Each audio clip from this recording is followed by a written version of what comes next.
Cześć, Bartek Urban, zapraszam do testu Lexusa LMA. I jeszcze raz, cześć i jeszcze raz zapraszam Was do testu Lexusa LMA. Ale zanim będziemy narzekać na jego wygląd, to zacznijmy od tego. Otwórzmy rozsuwane drzwi i zobaczmy, co jest w środku. I oczywiście najpierw trzeba odryglować zamki, a dopiero potem można otworzyć elektryczne drzwi. To samo jest z klapą bagażnika i nie wiem jak Was, ale mnie to irytuje. Na szczęście, jak już drzwi się otwierają, to od razu irytacja spada i zaczyna się ekscytacja, zachwyt i zmartwienie. Czy my nie mamy zbyt brudnych butów, żeby tutaj wejść? I spokojnie mogę powiedzieć, że jest tutaj jak w klasie biznes w samolocie. W LM-ie możemy mieć dwa rodzaje układów foteli. Albo taki jak testowany, gdzie mamy dwa oddzielne fotele z tyłu, które są odgrodzone od kierowcy, albo możemy mieć układ 6- lub 7-osobowy, czyli taki trzyrzędowy. W układzie ze ścianą grodziową mamy dwa fotele o takim zakresie rozkładania, jakiego gwarantuję Wam nie ma żadna inna limuzyna.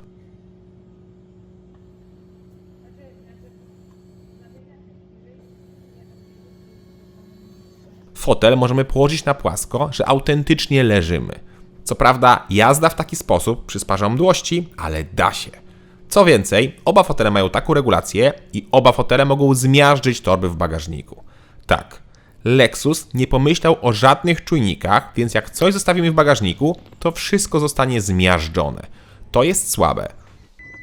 Tak samo nie dało się też tych bagaży oddzielić żadną roletą, a sama pojemność bagażnika w takim układzie to 752 litry. Nie wydaje się aż tak duży, plus tak jak mówię, trzeba uważać na bagaż, żeby go nie zgnieść fotelami. Należy też pamiętać, że fotele nie są przesuwane w tej wersji. No ale miejsca jest wystarczająco. I samo otwieranie bagażnika jest dziwne, ponieważ na aucie nie robi się tego klamką, tak jak w każdym innym samochodzie. Tam się da odryglować, ale potem trzeba to ciągnąć ręcznie. Nie. Lexus wpadł na pomysł, żeby po dwóch stronach dać takie małe przyciski do zamykania i otwierania. Mało intuicyjne, bo inne auta tak nie mają, no ale może i ma to sens. Wróćmy jednak do pławienia się w luksusie. W odmianie z dwoma oddzielnymi fotelami mamy z tyłu absolutnie wszystko, czego tylko dusza zapragnie. Fotele są elektryczne, są podgrzewane, są wentylowane, są masaże. Są nawet czujniki termiczne, które sprawdzają naszą temperaturę oraz temperaturę otoczenia i klima schładza tam, gdzie jest to potrzebne. Jest jeszcze taki magiczny system, o którym muszę Wam przeczytać, bo dla mnie to jest jakaś czarna magia. Lexus LM wykorzystuje technologię NanoX. W tym systemie oczyszczenia powietrza cząsteczki wody są uwalniane do strumienia powietrza zawierającego mikroskopijne rodniki hydroksylowe, które hamują wirusy, bakterie, pyłki i inne alergeny oraz przeciwdziałają rozprzestrzenianiu się pleśni. NanoX pomaga również usuwać nieprzyjemne zapachy i zatrzymywać odparowywanie wilgoci, co prowadzi do nawilżenia skóry i włosów. Lexus Climat Concierge w modelu LM jest tak precyzyjny, że pozwala dobrać ustawienia temperatury dla różnych części ciała: głowy, klatki piersiowej, ud i stóp. No nie wiem jak dla Was, ale dla mnie czarna magia, no i trochę taki marketingowy bełkot. Grubo co? No to lecimy dalej. Są stoliki, są schowki, są szuflady, czy jest nawet wielka lodówka. Na wodę oczywiście. Są też takie dziwne schowki przed nogami, które wyglądają jakby były na kapcie albo na buty. Co więcej, mamy też masę przycisków na dachu do obsługi drzwi, rolet, czy mamy też schowki i kolorki. I tu od razu taka mała uwaga, przyciski są takie mocno toyotowskie. Czuć, że mają już trochę lat i czuć, że są japońskie. I podobno podsufitka jest 5-warstwowa, tak, 5, po to, żeby nie pochłaniała dźwięków i lepiej się z tyłu rozmawiało. Dalej jest ściana grodziowa, która ma szybę fotochromatyczną, którą możemy ściemnić, albo możemy ją otworzyć, jak chcemy porozmawiać z kierowcą. To, czego zabrakło, to interkom, bo coś czuję, że będą sytuacje, w której trzeba będzie się skomunikować z kierowcą, a raczej nie będziemy chcieli, żeby kierowca widział, co tutaj z tyłu robimy. No i na koniec mały bajer, jakim jest 48-calowy ekran. Cześć, Bartek Urban. Tak, 48, do którego możemy podłączyć poza Xboxem czy PlayStation, sparować dwa różne telefony i podzielić ekran na pół. Albo możemy podłączyć jeden telefon, czy tam tablet i pooglądać testy autowizji. Ekran obsługujemy za pomocą tych dwóch tablecików, wielkościowo bardziej takich telefonów. Obsługa niestety momentami skomplikowana i czasem nie potrafiłem na przykład włączyć tego pilota. No ale może to kwestia wprawy. Miło też, że ekran nie jest pionowo, tylko on jest odchylony o 15 stopni, żeby się lepiej oglądało. Ogólnie wrażenie z tyłu jest naprawdę niesamowite, czujemy się jak w biznes klasie w samolocie. I tak samo dobrze jest wszystko wykonane oraz wyciszone. Trzeba bardzo głośno mówić, żeby usłyszał nas kierowca, jak ma pozamykane szyby. A jak gra jakaś muzyka, no to jest bez szans, żeby nas usłyszał. A za muzykę odpowiada 23-głośnikowy zestaw Mark Levinson. Naprawdę gra ładnie. No właśnie, ładnie. Wróćmy do oceny samochodu. Nie wiem jak wam, ale ja podczas testów po prostu szybko przechodziłem obok auta, żeby jak najmniej na niego patrzeć i wskakiwałem do kabiny. No jest moim zdaniem brzydki, ma dziwnie małe koła, które tak naprawdę są 19-calowe, ale tutaj to nawet 23 cale pewnie byłoby mało. No jest to bryła Bruce'a, więc wykorzystano każdą przestrzeń, stąd też jest taki krótki, płaski przód i mocno ścięty tył. No i ten przód jest mocno kontrowersyjny, mamy przeogromny grill, ale to taki, że BMW ze swoim bobrem może się schować. Do tego mamy ładny wzór lamp, gdzie zwłaszcza z tyłu przez całą szerokość robią wrażenie. Wymiary LM'a to 5130 mm długości, 1890 mm szerokości oraz 1945 mm wysokości. Rozstaw osi to równe 3 metry. Aha, i LM występuje tylko w jednej długości. No ale mówię, samo auto wygląda dość dziwnie i przypomina mi te japońskie tuningi. Swoją drogą, to jest już druga generacja Lexusa LM'a. Pierwszy wyglądał jeszcze bardziej japońsko, ale tamten nie był dostępny na Europę. A, jakbyście byli ciekawi, od czego jest skrót LM, to jest to Luxury Mover, czyli luksusowy przemieszczacz. I w środku faktycznie jest luksusowo. Tak jak mówiłem, jest też druga wersja, gdzie mamy 6 lub 7 miejsc i wtedy wszystkie fotele są przesuwne, czyli zarówno drugi, jak i trzeci rząd można dostosowywać, tym samym zwiększając nieco bagażnik. A to jest ważne, bo jak mamy maksymalnie odsunięty tylny rząd, to jego pojemność to zaledwie 110 litrów, co jest śmieszną pojemnością jak na tak duże auto. Śmieszne jest też to, że tutaj na środku jest homologowane 7 miejsce, ale nie wiem kto i jak miałby tutaj podróżować. Jest super wąskie, nie da się tam przecież zamontować fotelika, a jak ja tam usiądę, to tyłkiem zasłaniam inne wpięcia do pasów. Pomijam już to, że siedzę pomiędzy fotelami. A, i te fotele można lekko rozsunąć na boki. To jest auto dla 6 osób. A, i wtedy też mamy ekran z tyłu, z tym, że jest już dużo mniejszy, bo ma tylko 14 cali. Wygodnie ma też kierowca, chociaż moim zdaniem kolumna kierownicza ma za małą regulację poziomą i nieco za mało się ją wysuwa. To, co mnie też zdziwiło, to jak mamy wersję 4-osobową, to wtedy nie mamy head-up display, ten jest tylko dostępny dla wersji 6-7-osobowej. Dziwna polityka. A co do wnętrza, to jest ono niemal identyczne jak nowy Lexus RX. Zresztą, płyta podłogowa też jest wspólna. Jest też ten sam system klamek, które zapobiegają otworzeniu, czyli jak na przykład idzie obok nas ktoś albo jedzie samochód lub rowerzysta, to nie da się otworzyć drzwi. I w LM-ie jest to jednak jeszcze lepiej zrobione, bo drzwi mają dociąganie, coś, czego mi w RX-ie bardzo brakowało, bo z tym systemem drzwi trzeba nieco mocniej trzasnąć drzwiami. Nieco też skrzypią niektóre materiały, co również mnie lekko zdziwiło, bo w RX-ie było nieco lepiej. Tam nie było piano black na boczkach drzwi, czy niektóre elementy tak się nie ruszały.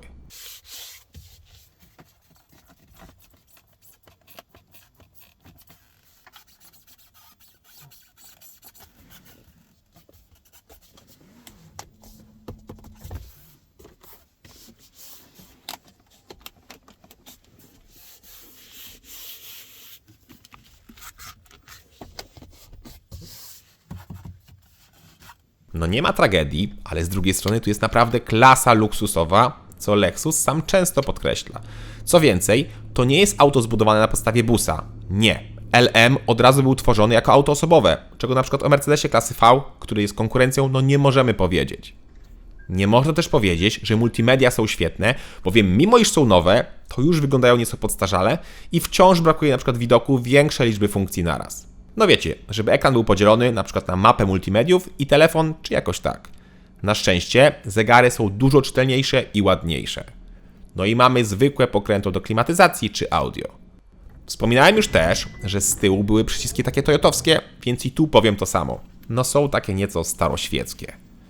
W takim razie pora na schowki, a potem zajrzymy pod maskę.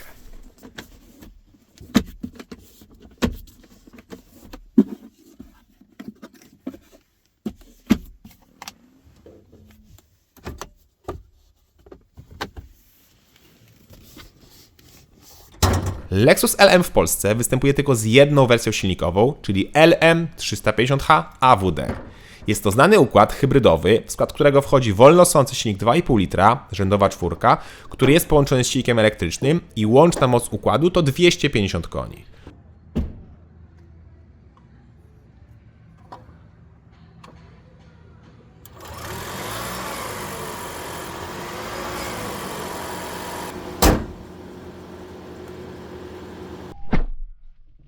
Do tego mamy napęd na 4 koła, który jest nieco oszukany, bowiem tył jest dołączony za pomocą silnika elektrycznego i obie osie nie mają ze sobą połączenia. I LM z takim zestawem powinien przyspieszać do setki w 8,7 sekundy. Pora to sprawdzić.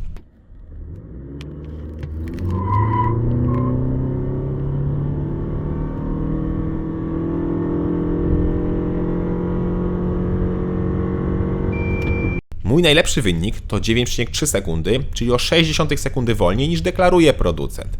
Co więcej, jak słyszeliście, auto traci trakcję, a to oznacza, że napęd 4x4 niestety słabo sobie radzi przy takim mocnym starcie. No i auto niestety wyje.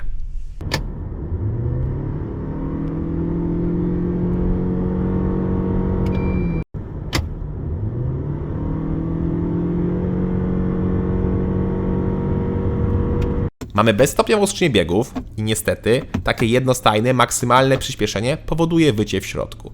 Z tyłu jest to dużo mniej słyszalne, no ale jednak jest. I to mimo podwójnych szyb czy systemu redukcji szumów w kabinie. Ale jak już się rozpędzimy do tych 120 czy 140 km na godzinę, to w kabinie jest naprawdę cicho. Aha, i prędkość maksymalna LM-a to 190 km na godzinę. Zrobiłem też pomiar przyspieszenia w najsłabszym trybie i wynik jest niemal o sekundę wolniejszy, bo czas to ponad 10 sekund.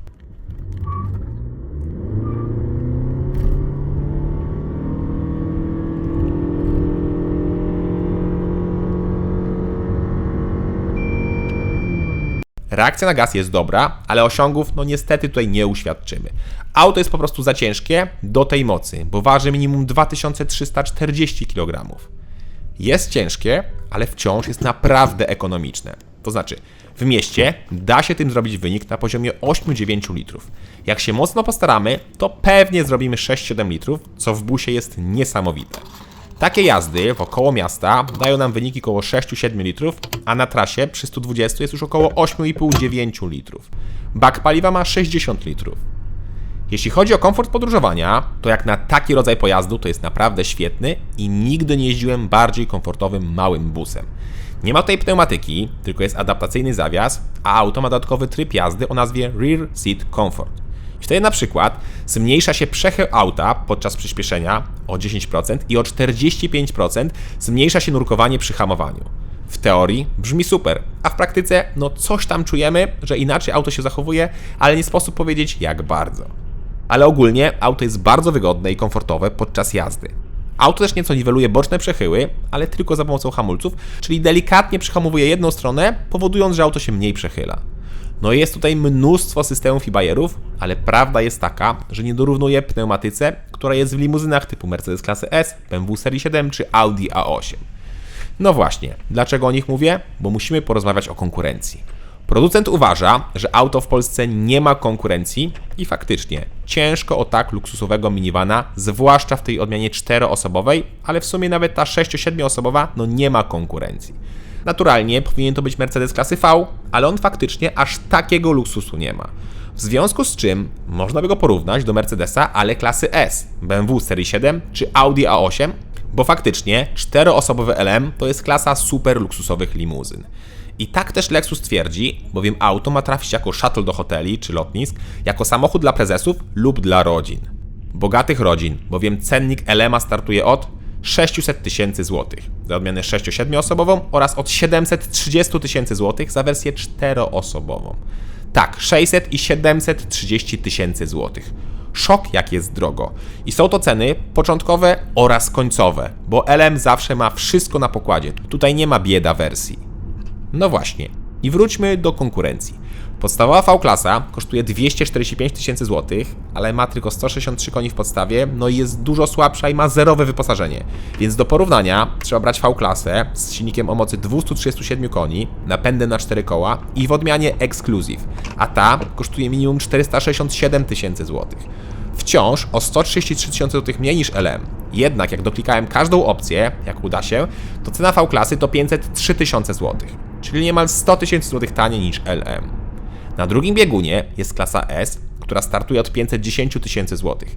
I jak ją doklikamy, to pęka 730 tysięcy złotych. Czyli cena LM w odmianie 4-osobowej jest nawet nieco niższa. Lexus LM jest też nieco tańszy niż inna, nieco zapomniana limuzyna Lexusa, czyli model LS. Dokładnie to LS500H.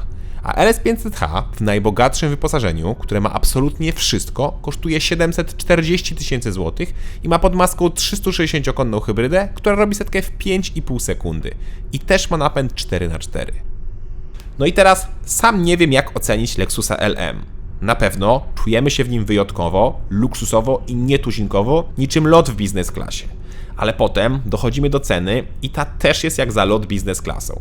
Z tym, że ten lot można też odbyć innymi liniami lotniczymi, takimi jak BMW, Audi czy Mercedes, ale innym rodzajem samolotu.